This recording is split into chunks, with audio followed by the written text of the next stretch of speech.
अस्सलाम वालेकुम, आप देख रहे हैं स्पोर्ट्स बाज और मैं हूं लुकमान अली। पाकिस्तान सुपर लीग जारी है और तगड़े मुकाबले हो रहे हैं। कोई जीत रहा है, कोई हार रहा है और तमाम टीमें अपनी भरपूर तैयारियों के साथ इस पाकिस्तान सुपर लीग के इस बड़े इवेंट में शिरकत कर रही हैं।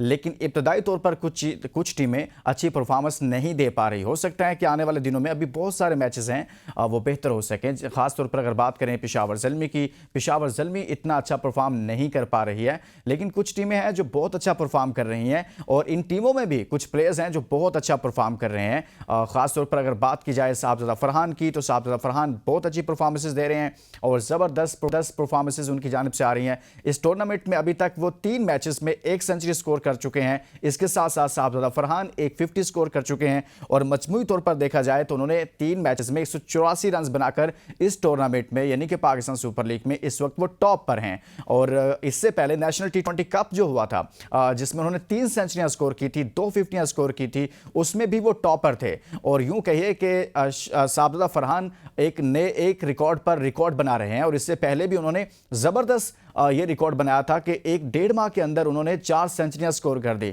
और इससे पहले ये रिकॉर्ड मुख्तलिफ प्लेयर्स के पास रहा है, लेकिन उन सब ने, किसी ने 29 में, विराट कोहली भी शामिल है, किसी ने 30 इनिंग, शुभमन गिल भी शामिल हैं, बटलर भी शामिल हैं, सब ने 4 सेंचुरियां स्कोर की, लेकिन सब ने 30-30, 25-25 इनिंग के बाद की हैं। ये वाहिद प्लेयर हैं जो सिर्फ 9 इनिंग्स के अंदर, या आप कह लें कि 10 इनिंग्स के अंदर ऐसी सूरत हाल है कि उन्होंने 4 सेंचुरियां स्कोर कर दी हैं और तकरीबन 2 से 3 50 स्कोर कर दी हैं। तो ज़बरदस्त परफॉर्मेंस साहबजादा फरहान की जानिब से अभी तक जारी है, इस पर बात करेंगे। और शाहीन शाह अफरीदी एक मरतबा फिर से बहुत अच्छी परफॉर्मेंस उनकी जानिब से भी आई है और लगता है कि वो फॉर्म में वापस आ रहे हैं। हमारे साथ मौजूद होंगे स्पोर्ट्स एनालिस्ट बदियू साहब, उनसे गुफ्तगू का आगाज़ करते हैं। बहुत शुक्रिया बदियू जमान साहब, आपने हमारे लिए वक्त निकाला।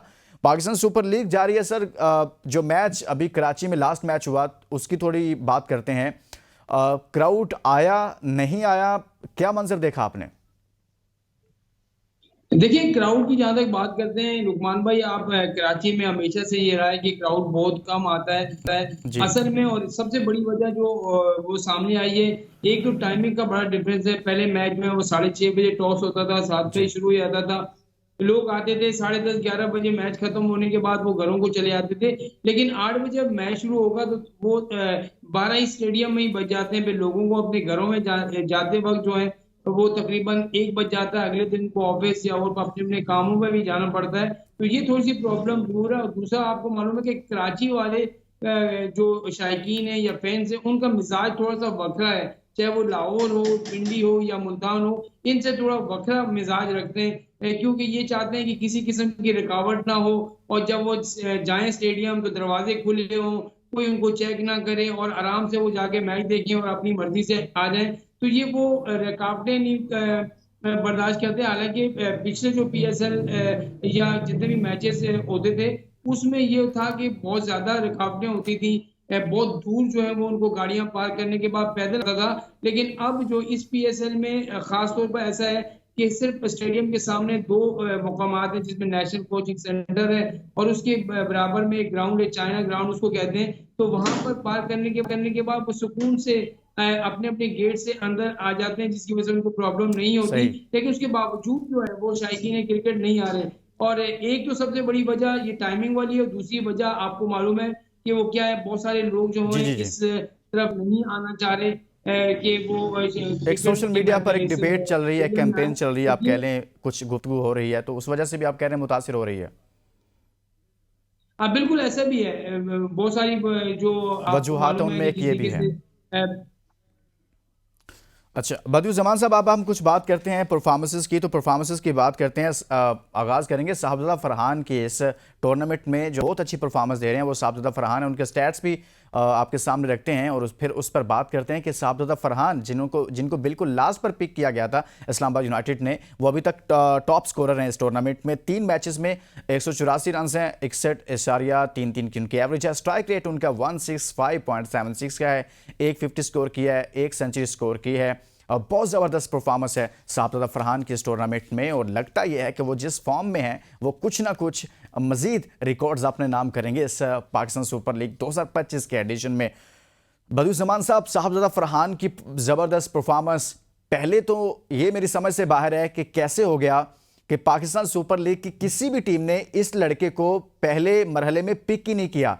सिर्फ एक लास्ट पिक रहती थी पेशावर ज़ल्मी की और इस्लामाबाद यूनाइटेड की, और गुड लक इस्लामाबाद यूनाइटेड की कि उसने फिर आखिर में पिक कर लिया साहबजादा फरहान को। तो सर क्यों नहीं पहले मरहले में इनको पिक क्यों नहीं किया गया था? ये सब क्या चलता रहा है?